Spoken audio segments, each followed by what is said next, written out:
सभी स्टूडेंट ध्यान दें। पिछले वीडियो में हमने 7 क्वेश्चन तक कर लिए थे। 8वां जो क्वेश्चन है आपका वो बहुत ही महत्वपूर्ण है। वह है आधुनिक युग में लोहे का क्या महत्व है। आधुनिक युग में लोहे का क्या महत्व है, तो आइए जानते हैं आधुनिक युग में लोहे का महत्व। भूगर्भ से जितने भी खनिज पदार्थ हमें प्राप्त हो रहे हैं, भूगर्भ से जितने भी खनिज पदार्थ हमें प्राप्त होते हैं, उनमें सबसे अधिक और सबसे ज़्यादा जो महत्वपूर्ण खनिज है वह लोहा अयस्क है।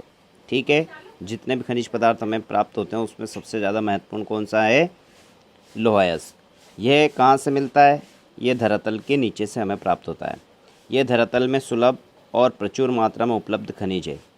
मानव का विकास, जितना भी आज मानव ने विकास किया है उसमें लोहे का महत्वपूर्ण योगदान रहा है। बल्कि योगदान ही नहीं रहा, औद्योगिक ढांचे की रीढ़ इसे कहा जाता है, या आधुनिक युग की जितनी भी प्रगति हुई उसकी आधारशिला कौन है? वह लोहा ही है। ठीक है, अब उसके प्रयोग जानते हैं हम। तो वर्तमान में मनुष्य के उपयोग में आने वाली छोटी से छोटी वस्तुएं जैसे सुई, ब्लेड, आलपीन, चाकू आदि से लेकर के विशाल मशीनें जैसे ट्रैक्टर, मोटर, वायुयान, रेल, अस्त्र शस्त्र आदि सभी वस्तुओं का निर्माण लोहे से ही होता है। इसके अलावा लोहे का प्रयोग भवन बनाने, कारखाने का निर्माण करने, वस्त्र बनाने, अनेक आवश्यकताओं की पूर्ति हेतु किया जाता है।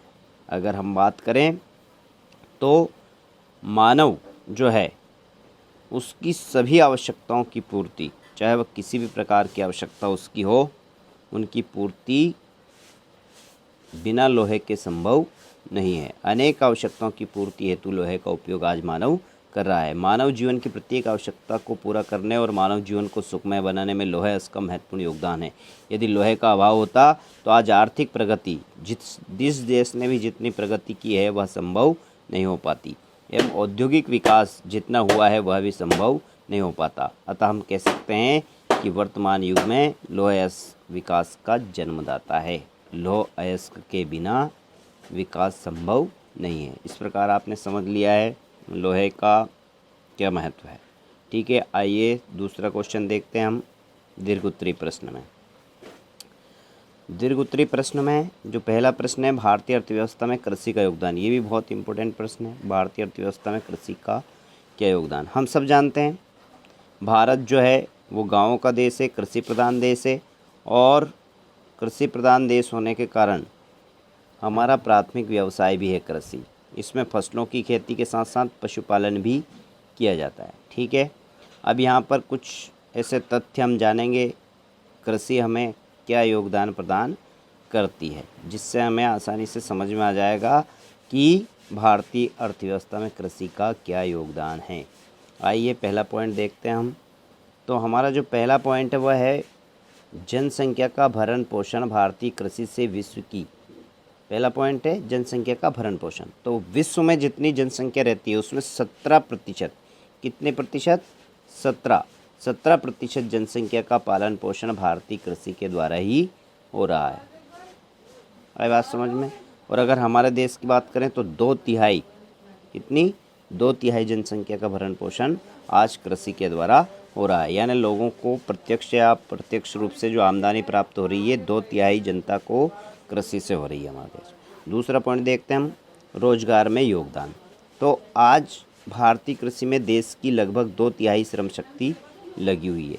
इसके द्वारा अप्रत्यक्ष रूप से भी अनेक लोगों को रोजगार मिला है। लोग या तो दस्तकारी में लगे हैं, गाँवों में कृषि उत्पादों पर आधारित छोटे मोटे उद्योग धंधों में लगे हुए हैं, या साथ ही कृषि में बड़ी संख्या में लोगों को रोजगार देने की संभावनाएं अभी भी छिपी हुई है। आई बात समझ में?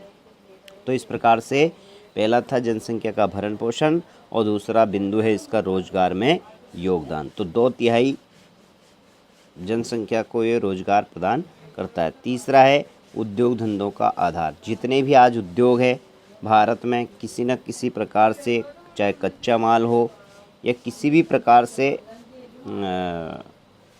हम बात करें तो कृषि आधारित उद्योगों की संख्या हमारे देश में बहुत अधिक है, जिनसे हमारे राष्ट्रीय आय हमें प्राप्त होती है। आर्थिक स्थिति को सुधारने में मदद कृषि करती है। कृषि हमारे देश के अनेक छोटे बड़े तथा कुटीर उद्योगों का प्रमुख आधार है, क्योंकि उन उद्योगों के लिए कच्चा माल कृषि से ही प्राप्त होता है। जैसे कपड़ा उद्योग के लिए कपास, जूट उद्योग के लिए जूट पटसन, चीनी उद्योग के लिए गन्ना तथा अनेक प्रकार के तिलहन इत्यादि कृषि से ही प्राप्त होते हैं। इस प्रकार से देश का औद्योगिक विकास बहुत कुछ कृषि पर ही आधारित है। आई बात समझ में? तो उद्योग धंधों का आधार भी है कृषि। आइए अगला पॉइंट देखते हैं हम। चौथा पॉइंट जो हमारा है वह है निर्यात व्यापार में महत्व। निर्यात में और व्यापार में क्या महत्व है इसका? निर्यात व्यापार में तो भारत के विदेशी व्यापार में कृषि का बहुत ही महत्वपूर्ण योगदान है। यानी जितनी भी चीज़ें हम विदेशों को निर्यात कर रहे हैं उसमें सबसे ज़्यादा जो चीज़ें हैं वो कृषि से संबंधित है। चाहे चाय देख लो, तिलहन, तंबाकू, मसाले, कहवा, रुई, जूट, आलू, गुड़, प्याज, सूती वस्त्र, चीनी आदि अनेक वस्तुएं जिनका भारत विदेशों को निर्यात करता है, कृषि से ही हमें प्राप्त होती है। इनके निर्यात से हमें दुर्लभ विदेशी मुद्रा प्राप्त होती है। और देश जितना भी निर्यात करता है, हमारा देश जितना भी निर्यात करता है उसमें से लगभग 13.4% भाग कृषि संबंधित वस्तुओं से ही हमें प्राप्त होता है। पाँचवां पॉइंट है खाद्य सामग्री की उपलब्धता। कृषि में लगभग 62.5% करोड़ लोगों को खाद्य सामग्री जैसे गेहूं, चावल, जौ, चना, दालें, मक्का, ज्वार, बाजरा, फल, मेवा, शाक सब्जियां, तिलहन, विविध प्रकार के मसाले ये सब प्राप्त हो रहे हैं। तो पाँचवां इसका बिंदु है खाद्य सामग्री की उपलब्धता। आई बात समझ में? अब खाद्य पदार्थों की प्राप्ति एवं पूर्ति के संबंध में महात्मा गांधी का कथन है कि जीवन कृषि पर निर्भर करता है। जहाँ कृषि लाभदायक नहीं है वहाँ स्वयं जीवन भी लाभदायक नहीं हो सकता। अगर आज हमारे देश की स्थिति परिस्थिति इसी प्रकार की बनी हुई है, कृषि एक लाभ का धंधा नहीं रह गया है, किसान आत्मनिर्भर नहीं है, तो जिस देश में कृषि लाभदायक नहीं है वहाँ पर क्या होगा? जीवन भी लाभदायक नहीं हो सकता। संक्षेप में हम देखते हैं। संक्षेप में भारतीय जो कृषि है वह देश की अर्थव्यवस्था की महत्वपूर्ण आधारशिला है। इसकी सफलता और विफलता का प्रभाव देश की खाद्य समस्या, सरकारी आय, आंतरिक और विदेशी व्यापार, यातायात के साधनों, राष्ट्रीय आय पर प्रत्यक्ष और परोक्ष रूप से पड़ता है। इसलिए कहा जाता है कि मानव जीवन में जो महत्व आत्मा का है वही महत्व भारत में कृषि का है। ठीक है, आइए अगला प्रश्न देखते हैं हम इसका। भारत की प्रमुख कृषि उपजों का वर्णन यहाँ पर हमें करना है, या श्वेत क्रांति किसे कहते हैं। तो श्वेत क्रांति तो हम पहले पढ़ चुके हैं। हम भारत की प्रमुख कृषि उपजों के बारे में जानकारी प्राप्त यहाँ करेंगे। खरीफ की फसलें सबसे पहले, तो वे फसलें जो वर्षा के आरंभ में जून जुलाई में बोई जाती है और दशहरे के आगमन पर शरद ऋतु के अंत में अक्टूबर नवंबर में तैयार हो जाती है, उन्हें खरीफ की फसलें कहा जाता है। या मानसून के आगमन पर बोई जाने वाली प्रमुख फसलों को खरीफ की फसलें कहते हैं। जैसे चावल, ज्वार, मक्का, सोयाबीन, गन्ना, कपास, पटसन, तिली, मूंगफली आदि, ये खरीफ की फसलें। अब रबी की फसलें कौन सी है? जो शरद ऋतु के आगमन पर दशहरे के समय अक्टूबर नवंबर में बोई जाती है और ग्रीष्म ऋतु के आरंभ में मार्च अप्रैल में तैयार हो जाती है, इनको हम रबी की फसलें कहते हैं। जैसे चना, जौ, सरसों, तंबाकू, ये सभी रबी की फसलों के अंतर्गत आती है हमारी। ठीक है, अगली जो फसल है वह है हमारी जायद फसलें। कौन सी फसल है अगली? जायद फसल। तो जायद फसल किसे कहते हैं? आइए जानते हैं। जायद विशेषता ग्रीष्म ऋतु में पैदा होती है, जैसे सब्जियां, हरा चारा, इनको जायद फसलें कहा जाता है। आई बात समझ में? अब चौथा जो नंबर है वो खाद्यान्न फसलें, जिनको हम कल अच्छे से जानकारी प्राप्त कर चुके हैं कि ऐसी फसलें जिनका उपयोग हम भोजन के रूप में करते हैं वे सभी खाद्यान्न फसलें कहलाती है। ठीक है, अब पांचवें नगदी फसलें, जिनको सीधे ही मार्केट में बेचकर, बाज़ार में बेच कर के और किसान लाभ प्राप्त करता है, जैसे गन्ना है, सब्जियां हैं, ये सब नगदी फसलों के अंतर्गत रखी जाती है। ठीक है, अब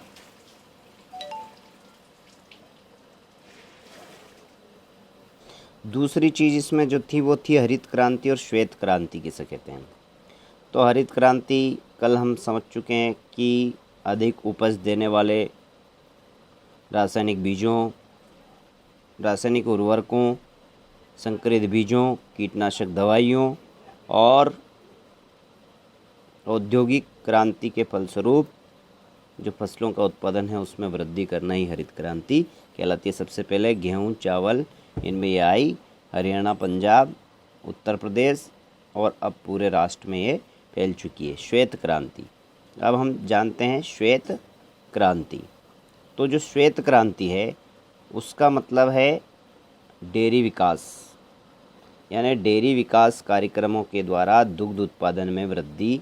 इसमें ग्रामीण क्षेत्र में दूध उत्पादन के बढ़ावे पर विशेष बल दिया गया है। सरकार द्वारा विदेशी नस्लों की गायों तथा स्थानीय गायों का संकरण करके नई जाति का विकास किया जा रहा है जो अधिक दूध देती है। ग्रामीण क्षेत्रों में सहकारी समितियों का गठन करके गाँव में दुग्ध उत्पादकों के दूध को एकत्रित कर उसे बेचने का प्रबंधन करने वाली ये समितियां हैं। ये समितियां ऋण भी देती है तथा पशुओं की चिकित्सा की व्यवस्था भी करती है। सबसे पहले इस आंदोलन की शुरुआत गुजरात के खेड़ा जिले में प्रारंभ हुआ, जो वर्तमान में महाराष्ट्र, आंध्र प्रदेश, पंजाब, हरियाणा, राजस्थान, उत्तर प्रदेश तक पहुंच गया है। अगर बात करें सन 1999 से 2000 में देश में कुल दुग्ध उत्पादन 781 लाख टन था, जो कि 15-16 में बढ़कर के 1555 लाख टन हो गया है। अब बात करते हैं हम पीत क्रांति की। किसकी बात करते हैं? पीत क्रांति, ठीक है।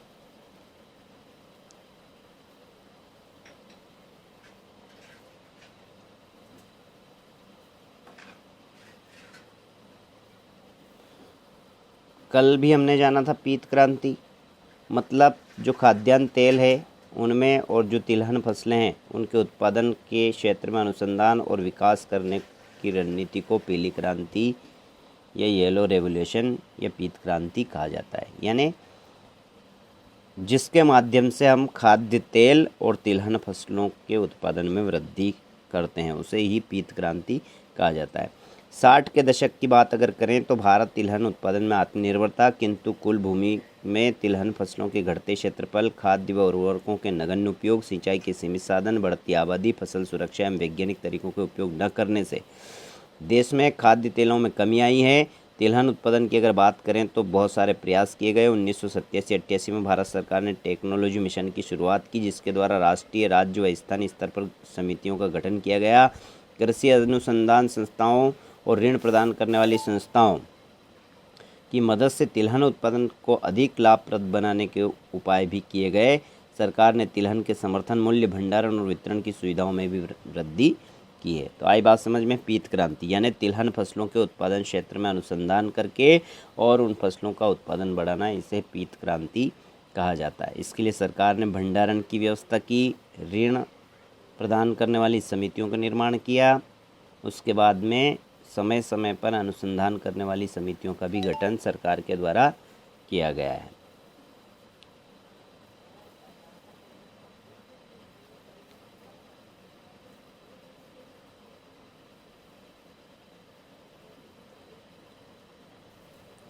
अगला हमारा जो प्रश्न है नीली क्रांति। देश में नीली क्रांति किससे संबंधित है? मछली उत्पादन को बढ़ावा देने से, यानी देश में मछली उत्पादन में हुई प्रगति को ही नीली क्रांति के नाम से जाना जाता है। भारत में विश्व में कुल मछली उत्पादन का तीसरा बड़ा राष्ट्र है।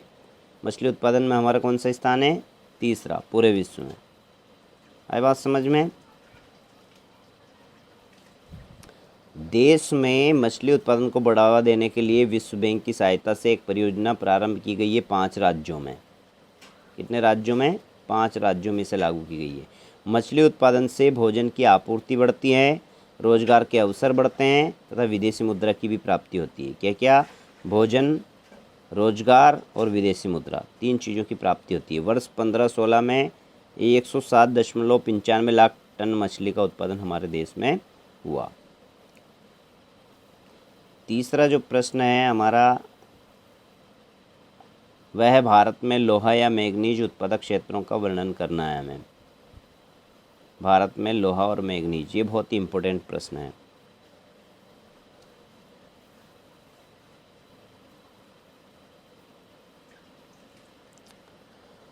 आइए जानते हैं। तो लौह अयस्क आधुनिक औद्योगिक सभ्यता का आधार लोहा है। यानी हम पढ़ चुके हैं पहले पिछले प्रश्न में कि लोहा जो है आधुनिक औद्योगिक सभ्यता, जितना भी विकास हुआ उस सब का आधार कौन सा है, क्या है, लोहा। विश्व में जितना भी लोहे का उत्पादन जितने राष्ट्र कर रहे हैं उसमें हमारा स्थान है 8वां। कौन सा स्थान है, 8वां। लेकिन अभी भी ये संपूर्ण लोहे को मिलाकर है, और उत्कृष्ट लोहे की अगर बात करें सबसे अच्छी क्वालिटी का, तो हमारा स्थान उसमें दूसरा है विश्व में। कौन सा है, दूसरा। 4 प्रकार का लोहा हमारे यहाँ पर मिलता है। हेमेटाइट लोहा, मैग्नेटाइट लोहा, लिमोनाइट लोहा और सीडेराइट लोहा। कितने प्रकार का, 4 प्रकार का लोहा हमारे देश में पाया जाता है।